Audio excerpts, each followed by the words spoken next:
Eu sou a professora Mariana, eu sou pedagoga, trabalho na educação há mais de 10 anos e hoje eu estou gravando esse vídeo para dar algumas dicas, fazer algumas reflexões que podem ajudar vocês, né, famílias, a ajudarem os seus filhos nesse processo de alfabetização, principalmente em tempo de educação remota, mas são coisas que vocês podem fazer independente, né, de estarmos no ensino presencial ou no ensino remoto, porque no ensino presencial também existem os momentos que a família acompanha a criança na realização das atividades, tá? Bom, eu preciso, antes de dar as dicas, né, eu preciso falar duas coisas com vocês, fazer duas reflexões. Primeiro, eu preciso dizer para vocês que as crianças aprendem. Independente de várias coisas, as crianças aprendem. Eu não estou dizendo que se você não fizer nada, né, a criança vai aprender a ler e a escrever. Se você não fizer nada, ela vai aprender, só que outras coisas. A criança, ela é um imitador nato. Na verdade, o ser humano, ele é um imitador. Então, se a gente não ensinar a maneira correta de sentar, de você se preparar para um momento de estudo, de você se concentrar no que você está fazendo, ela não vai aprender isso. E ela vai aprender as coisas que você faz. Então, se você é uma pessoa que está sempre nas redes sociais, só as pessoas conversam com você, você nem escuta, você está ensinando a tarefa, mas você também está fazendo várias outras coisas, você grita, você xinga, isso as crianças também vão aprender. Então, o primeiro ponto é justamente esse, é você lembrar de ser o exemplo. Claro que várias vezes a gente esquece, né? Normal, mas a gente precisa sempre tentar retomar esse pensamento de que a criança, ela está nos observando o tempo todo. Então, às vezes a gente fala e não resolve, mas ela faz o que a gente faz, né? Fora isso, o que eu preciso trazer para vocês? Uma reflexão mais voltada para as teorias, né, de educação e de alfabetização. Porque eu percebo que muitas famílias se sentem inseguras da maneira que estão ajudando, né, ali a criança a fazer a atividade. Que bom, né, que a gente está tentando melhorar, isso é um bom sinal. Mas, ao mesmo tempo, e qual é a maior angústia que eu percebo? É que a gente ensina da maneira que a gente aprendeu. Por quê? Porque é a maneira que a gente conhece, é a maneira que a gente vivenciou, é a maneira que a gente tem propriedade. E algumas famílias ficam pensando, ai, mas será que é assim? Será que eu tô fazendo certo? Será que o que eu tô fazendo está ajudando ou atrapalhando, né? E como eu não tenho como analisar a rotina de cada família, né? Cada atitude, eu vou deixar aqui uma reflexão que vai possibilitar que você faça análise dessas atitudes, desses momentos, da forma como você está agindo. Houve um momento da educação em que a prioridade era a memorização. Então, maioria das atividades era voltada para isso, para decorar, né? Decorar o alfabeto, decorar a tabuada, né? Decorar as sílabas, e isso era o que era a base ali de vários processos educacionais, inclusive da parte de alfabetização. Só que com o tempo, né, e os estudos, existem vários cientistas da educação que estão pensando, né, sobre o desenvolvimento humano, sobre o cérebro, sobre como a criança aprende, né, o que faz sentido, o que traz uma maior retidão do conteúdo. E foi percebido que só decorar não era tão efetivo. Porque decorar a gente esquece, né? Várias coisas que a gente decora a gente esquece. E as coisas que fazem sentido para nós, a gente apreende. Então, isso cabe muito na parte de alfabetização. Claro que tem coisas que a criança precisa, de certa forma, decorar, né? Então, o nome das letras do alfabeto, e inclusive as famílias, né? Que às vezes a gente fica insegura. Só que o que é a questão que a gente precisa estar sempre de olho? A gente não adianta, por exemplo, fazer a criança decorar, falar o alfabeto. Jazzy, tem várias crianças que falam Jazzy ali, né? É importante, mas só isso resolve? Não resolve, porque se a criança sabe falar Jazzy, mas você mostra a letra P para ela e aquela letra não faz nenhum sentido para ela, ela não sabe o nome, não adianta ela decorar o alfabeto. Então, junto com essa parte de memorização, a gente precisa trazer reflexões que vão fazer sentido para a criança. Então, por isso a gente traz músicas, né, que fala da letra e já de uma palavra com a letra, né, inicial ali que a gente falou. A gente pode ir falando no nosso dia a dia, o nome dela, né, o nosso nome é uma coisa tão importante pra gente. Então a gente parte disso também. Em relação às famílias também, né? As famílias que a gente fala das sílabas, né? Ba, be, bi, bobu. Só decorar isso não vai favorecer muito. Porque é uma coisa vazia, a gente não vê isso por aí, a gente não vê sílaba solta por aí. Só que a criança, ela já está inserida no mundo letrado, então a todo momento ela tem contato com palavras, com textos, pessoas contando histórias, filmes que também são histórias.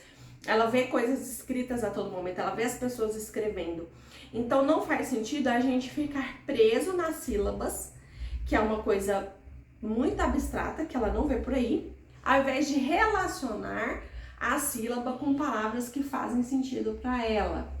Então, na hora de relacionar, qual palavra você vai trazer também é importante. Então, por exemplo, ba, be, bi, bobu, né? Se a gente pegar o ba e relacionar o ba com uma palavra que a criança nunca ouviu, com algo que ela nem conhece, também vai ser muito difícil para ela relacionar e compreender esse som, essas letras e a palavra. Então, você sempre tente buscar palavras que estão ali no cotidiano dela. Por exemplo, ba, o que está super no cotidiano de criança? Balinha, balão. Então, essas coisas fazem sentido. Coisas que fazem parte do universo da criança. Então, quando você for explicar uma atividade, sempre tenta ter isso em mente. Primeiro, que só a memorização não adianta, que ela é importante, mas sozinha ela se torna algo muito raso, e que trazer coisas do universo da criança, relacionar coisas com o universo da criança, vai fazer ela apreender aquilo, compreender e aprender aquilo de uma maneira mais tranquila. Bom, agora, né, diante dessas reflexões, eu vou trazer as dicas, né? Dicas que podem ajudar vocês ali naquele momento mesmo de ensinar a tarefa. E primeiro eu vou trazer 3 dicas do que não fazer, né? Porque tem as coisas que é bom que a gente faça e tem as coisas que a gente precisa evitar. Não tô falando isso pra deixar vocês se sentindo culpados, pra apontar o dedo, pra dizer que você nunca mais pode fazer isso, não é isso. Tem coisas que a gente se habitua, a gente vai fazer, mas coisas pra gente evitar, né? Quando a gente traz algumas coisas à consciência, a gente consegue mudar o nosso comportamento. Então, essa é a minha intenção. Primeira dica, gente, é não dar resposta para o aluno, para a criança. Eu sei que a gente fica agoniada, a gente quer que a criança acerte, a gente quer que leve a tarefa assim 100% correta. Só que isso não ajuda em nada o aprendizado da criança. O erro também faz parte do aprendizado da criança. Então, se você dá a resposta certa, você não dá a possibilidade dela aprender.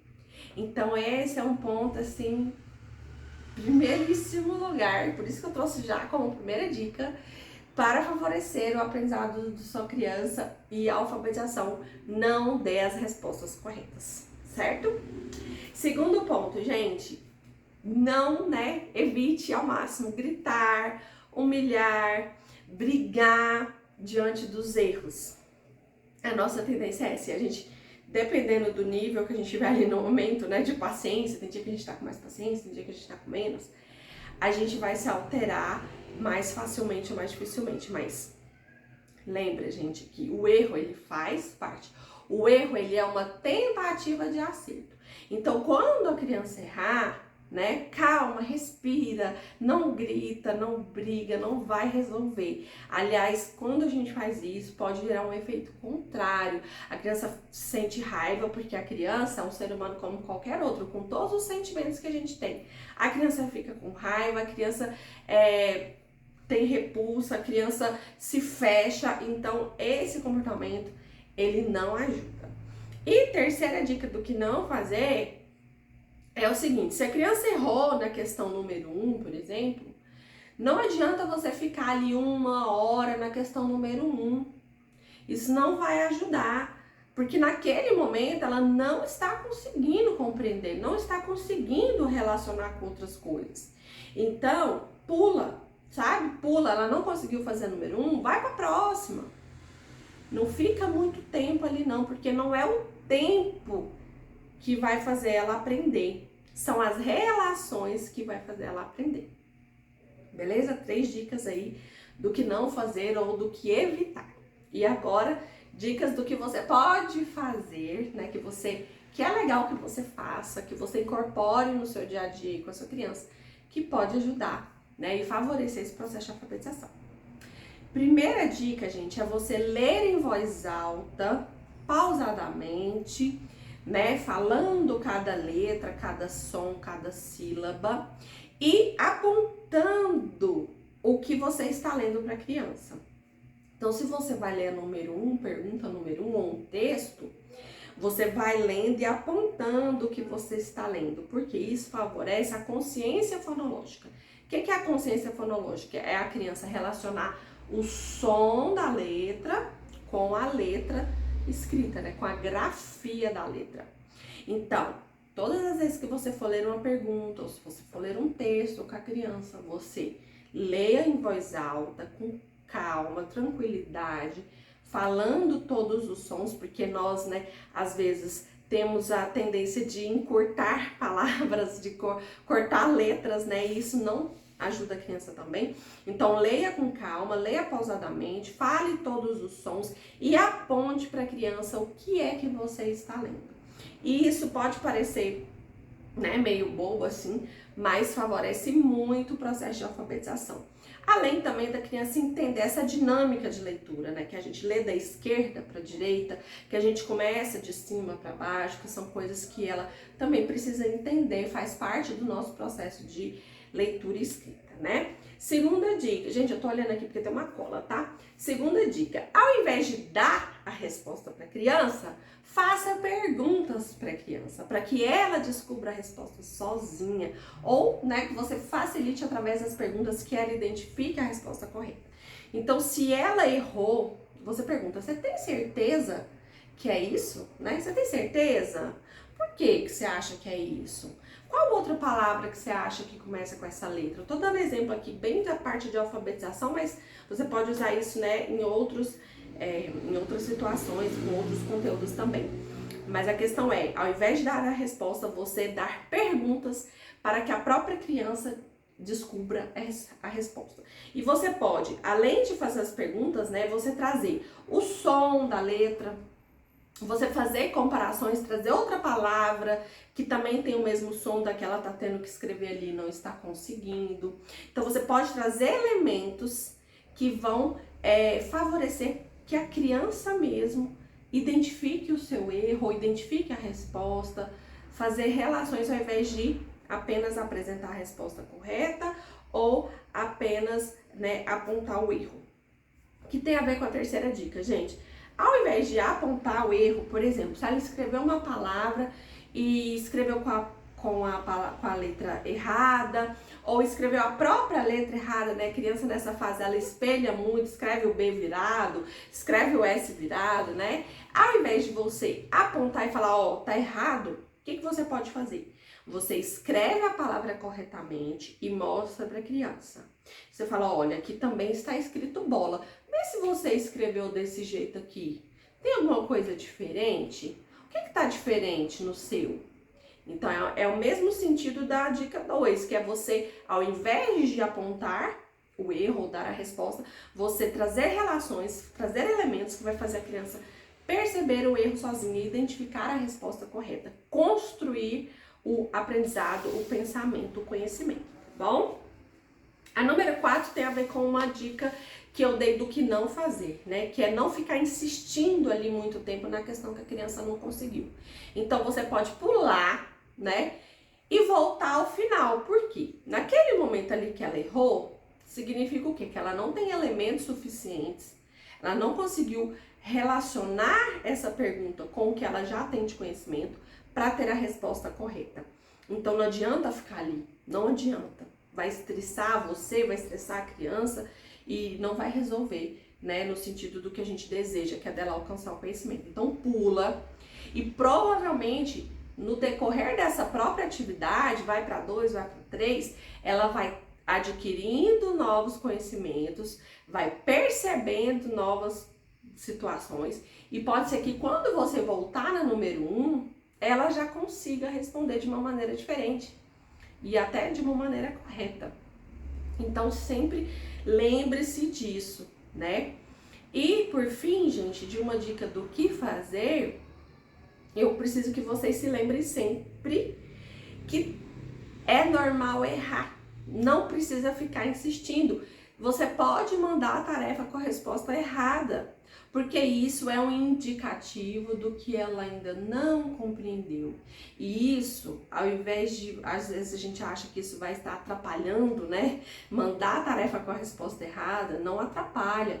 Ela, inclusive, ajuda o professor, porque diante dessa informação, que o professor pode pensar em novas possibilidades, novas atividades, novas dinâmicas, novas relações que a professora pode propor nas atividades, que vai ajudar a criança a entender, né, e compreender aquele conteúdo que ela ainda não conseguiu. E vocês podem perceber que eu sempre estou dizendo ainda, gente, ainda ela vai entender. Confia na sua criança, ela vai entender, só que às vezes ela precisa de um tempo maior, ela precisa de mais relações, ela precisa de mais elementos para conseguir. E para terminar esse vídeo, que já tá ficando meio longo, né? Eu resolvi deixar algumas dicas gerais, assim, não só naquele momento da atividade, mas pro dia a dia que você pode fazer, que vai favorecer também esse processo de alfabetização. E lembrando que a alfabetização não é só o primeiro ano, viu, gente? Segundo ano, terceiro ano ali, a gente ainda tá, sim, construindo elementos desse processo de alfabetização. Primeiro, gente, valorize o esforço da criança.